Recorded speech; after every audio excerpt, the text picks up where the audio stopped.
episode of GEA UWS Spotlight. I am your host, Joe Cleary. After having Delaney Stecker on last week's episode, we're going to go back to bringing on a partner of GEA UWS to talk more about the technology side and the stuff that we're going to be doing with the GEA UWS team this summer. So I'm really excited to welcome on Technical Director for PlayerMaker, Dani Marks. Dani, thanks for joining us today. Thank you for having me. Looking forward to it. Yeah, absolutely. And so let's jump right into it. Dani, as a little bit of background for Dani's a former Division I player. He spent 5 years at Penn State University under coach Bob Warming, who is a really well-known name here as the former Creighton and current University of Nebraska Omaha coach.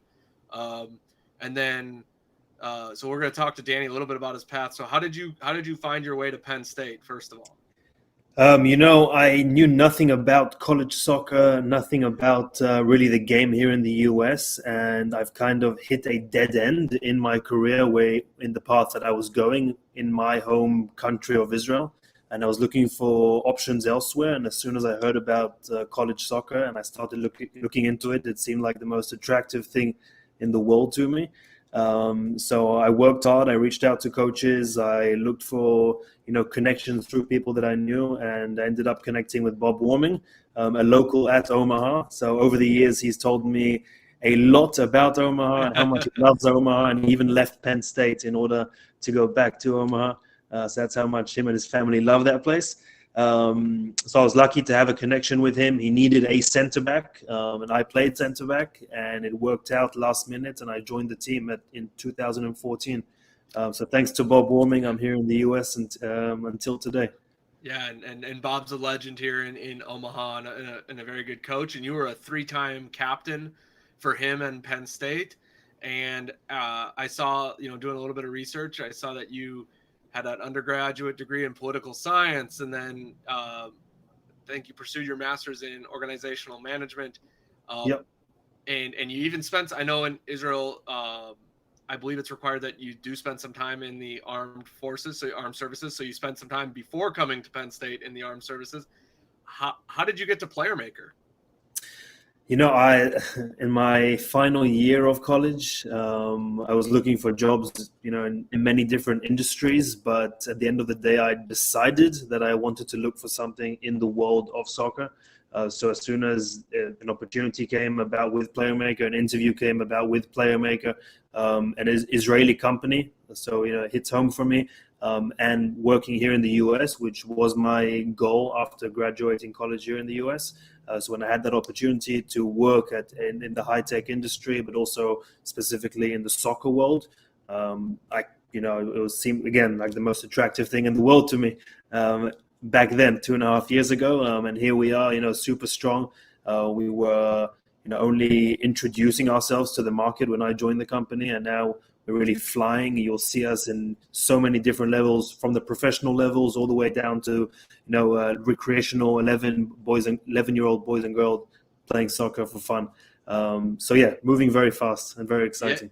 Yeah, and if you go on PlayerMaker's website, you'll see a list of the clubs they're involved with. I mean, they're involved with NWSL clubs, MLS clubs, international teams, European teams, South American club teams. It's incredible, the list, and then obviously a lot of the top college at Division I schools in the United States.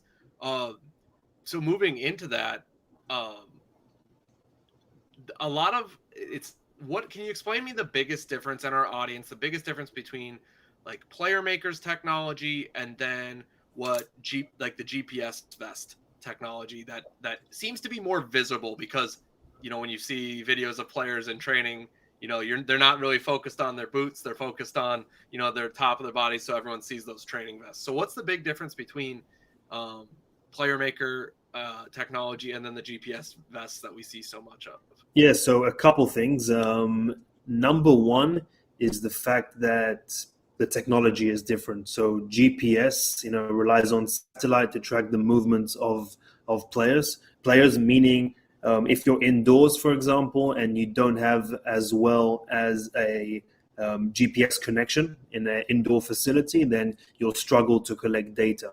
our technology is not based at GPS whatsoever. So when we track the distance covered of the players, or their sprints, or their speed, all these different elements of the game on the physical side, we can track it from anywhere, whether you're indoors or outdoors, high in the mountains, low somewhere underground. It doesn't matter. You're always calculating the data in the exact same way. So that's one part of it, the technology. But then the other part of it is what data we can track. So the GPS technologies out there, or the companies out there, they track the physical part of the game. We do all that as well, but then we also offer the technical part of the game. And with our squad product, which I can explain further about, you can also track some tactical pieces of the game, looking at some team statistics, looking at how sensors connect, players connecting between each other. So some really interesting information, soccer-specific information, a product developed for soccer. So that's the main difference. It's a soccer-specific product. And that's what I love most about it, as I started to dive into it a little bit and do some research on it, is that, yeah, GPS vests, they can be, cool sometimes. I know they offer like heat maps and all this stuff, but at the end of the day, I don't really care as much like where my players are at on the field. I care what they're doing when they're at that part on the field and stuff. So I believe your squad, the Playmaker squad technology, was first. So can you kind of dive into a little bit about what the Playmaker squad, because that's going to be what we're going to be using with the GEA UWS team. What can the Playmaker squad technology do for teams and coaches?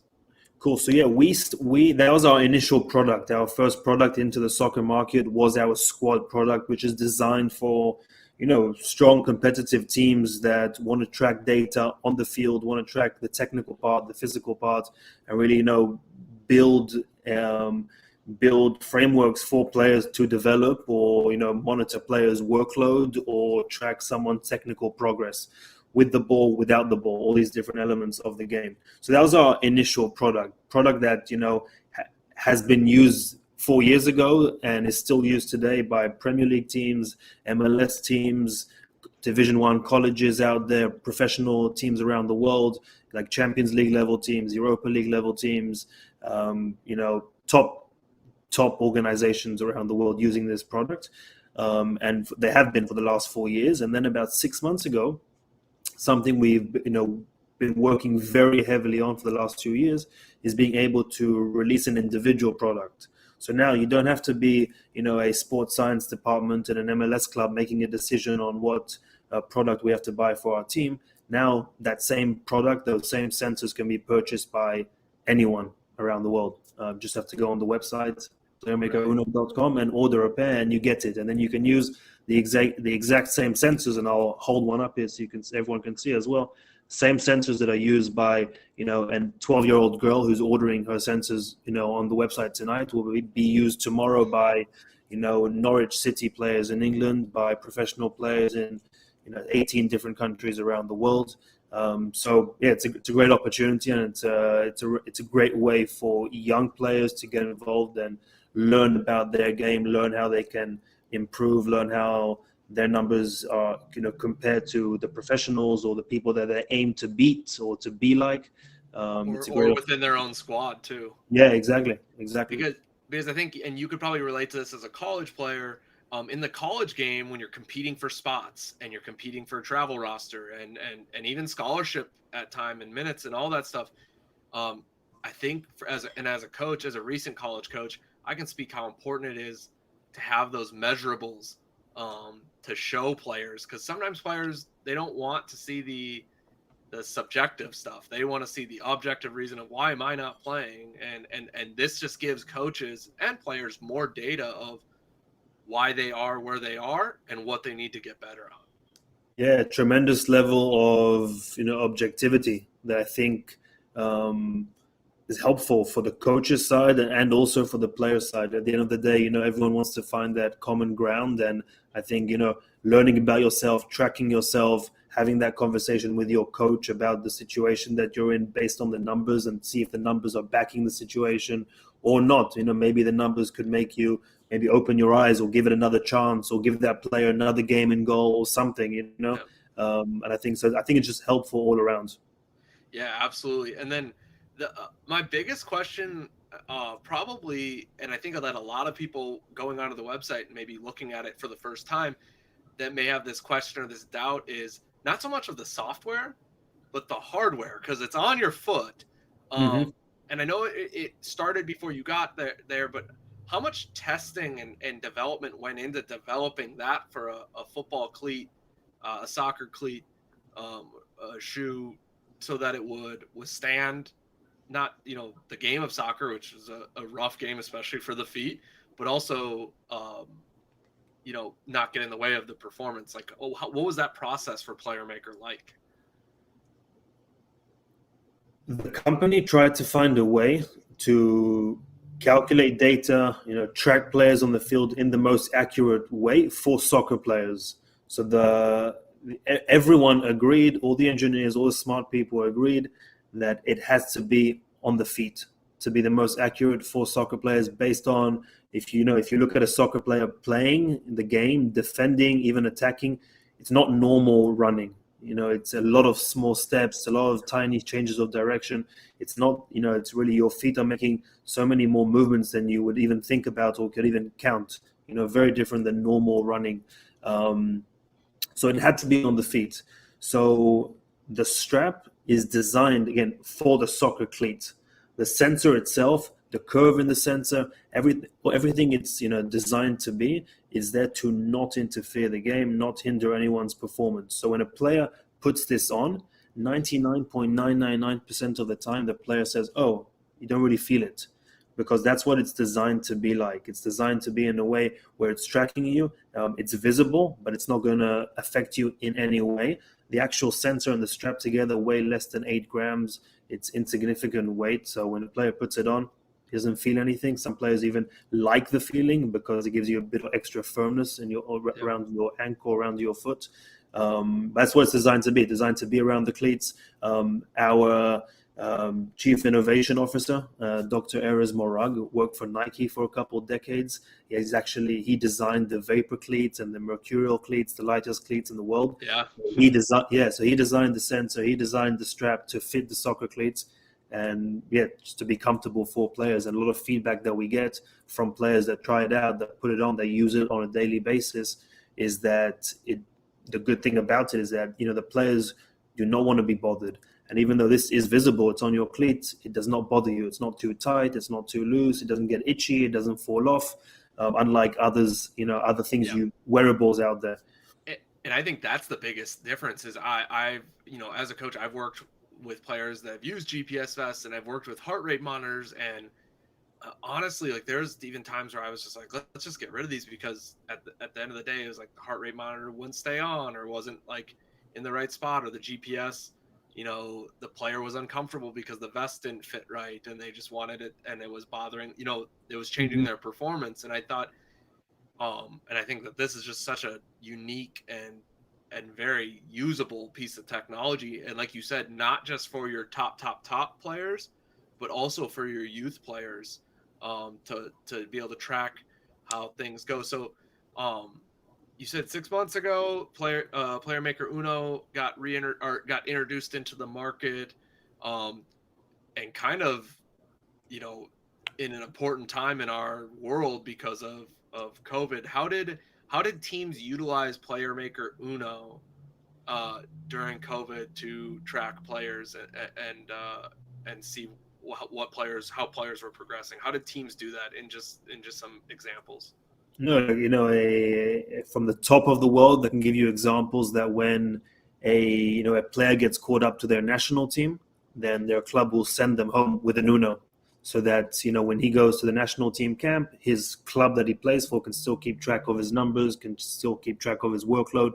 So the ability to track players from anywhere, wherever they go. So if they travel for national team camp, or if they travel for even a family tragedy happens, so you have to travel home and you still have to work out, still have to stay in shape. So it's a way to monitor your players from remotely. The other ways could be even now when training sessions get cancelled because COVID, and someone gets exposed to someone else, so training has to be cancelled for a week. So coaches do Zoom workouts, or coaches give the players assignments to do at home in their backyard or go to the park and do these different things. So it's a way for the player to, do their session, track their touches, track their reps, track their distance covered, track their sprints, all these different things, send it to my coach. Now my coach can see. So it's honestly, it's a great way. Even if I'm the only kid on my team who has a pair of Unos, but maybe I'm also the only guy on my team that my parents don't have the time to come and watch me train or come and watch me play. So tracking my data, my dad can, from his office or from wherever he is, he can get a notification on his phone with my data from my session. So it's a great way, to keep track of things remotely. Super flexible. I mentioned you can use the sensors indoors or outdoors, whatever it is. And I think that's a big key too, of being able to use the sensors indoor and outdoor, especially especially in Omaha, right? Yeah, in Omaha and anywhere in the Midwest where you're having to train indoors. It's just a fact of life. And if you have a piece of technology that you can't use indoors, that's going to be a big deal breaker for a lot of teams, like in the Midwest. Both even at the professional levels, like like we have a USL club in Omaha. We have there's an MLS team, Minnesota United in Minnesota. And I don't know if they use PlayerMaker or not, but they have to train indoors earlier in their season when they're not down south. So, being able to use something like that is beneficial. Where do you see PlayerMaker going? Are there any unique directions that PlayerMaker as a company and as the technology are going toward? Yeah, there's a lot of ideas, a lot of opportunities, and a lot of cool things happening. That's for sure. I'm sure you can't speak about all of them quite yet. Yeah, no, but I promise you, a lot of cool things are happening. Where it's going is, at the moment, really focus on the game of soccer, focus on learning the game of soccer more, and keep developing the perfect product for soccer players. The GPS technology has been out for about 15, 20 years in the world of soccer. We're something new, we're something innovative, and the goal is to spread in the world of soccer and be one with the world of soccer and be the preferred wearable technology in the world in a very unique and innovative way. Yeah, and then just my last question before I let you go, and I think it's something that you could speak on. You spoke on it a little bit when you brought up the individual who worked for Nike and designed the Mercurial cleats, which came out when I was younger and were like the shoe that you needed to have if you wanted to be the best soccer player. But the other companies and other individuals that I've talked to that are at the top of the game in soccer tech, I don't think people understand the type of intelligence and the type of manpower, and like you spoke on the engineers that are a part of this company. Can you speak a little bit more on how intense like the research and design and the innovation and the employee like who you all hire for those types of positions are? Yeah. Look, all of the founders of the company, a lot of the people that work in the company are ex-military, Israeli military personnel from like very high ranks, so very smart people that really are using here, both their intelligence but also their passion for sports, their passion for soccer, to try and develop, the best, as I mentioned, the best possible product for soccer. So some really serious people, as I mentioned, the guy, Dr. Erez Morag from Nike. A lot of great minds that are involved here to create, what we are creating. So it's super, super exciting. I forget the second part of your question. Like, what do you bring in? Like, is there more like computer science individuals or like? Yeah, look, and how difficult the process is. Yeah, so a bit of everything. Yes, computer science, data engineers, data scientists, sports scientists, and on and on and on. And what it is, I mentioned that we've been in the market for about 4 years now with our squad product. But before that, there was 2 or 3 years of developing the technology, teaching these small sensors. This is the Uno, the little Uno box here.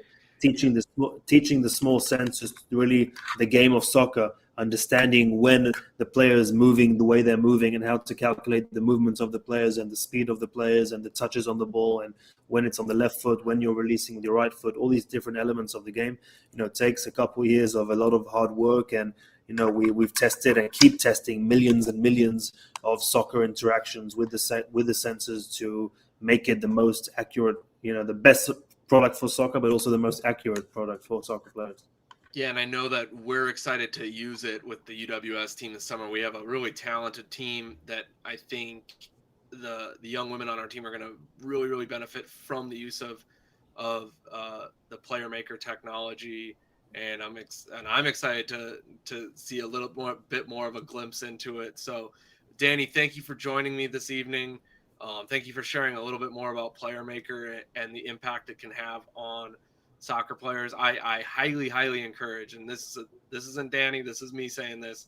I highly encourage, if you are a dedicated player or a parent of a young dedicated player, go check out PlayerMaker online and the videos and stuff. I think at the very least you'll be intrigued by what they can give. And I think the coolest part about PlayerMaker is it doesn't have to be a squad investment anymore. If you're a parent or a player, you can invest in it yourself, and you can invest in your ability to improve on your own. So I think that's my last thing. And Dani, again, thanks for joining me. Thank you very much as well. And I'll just say it, check out playermakeruno.com. Playermakeruno.com. So that very easy to search. And I was on the website earlier today, filled with information on the product. So Dani, thank you again, and I'm sure we'll be in touch around over this summer. Can't wait. Thank you very much for having me, Joe. And that was Dani Marks from PlayerMaker Technology, covering the PlayerMaker Uno and PlayerMaker Squad technology. It's going to be another level of what we're offering our players at the GEA UWS team. And it's just hopefully it's going to make the team more competitive and more talented. So with that is this week's episode of the GEA UWS Spotlight. Thank you for listening. Again, check out playermakeruno.com for more information on the PlayerMaker Uno technology. And next week, or later this week, or maybe even next week, we're going to bring on Coach Marcus Kelcher to discuss some of the more of the players on our roster. We obviously talked about the defenders a month ago when I had Jalen Armstrong and Jalen Bosak, and now we recently had Delaney Stecker on. But we want to bring in Coach Kelcher to talk more about our midfielders and forwards. So until then, thank you for tuning in, and we will see you soon.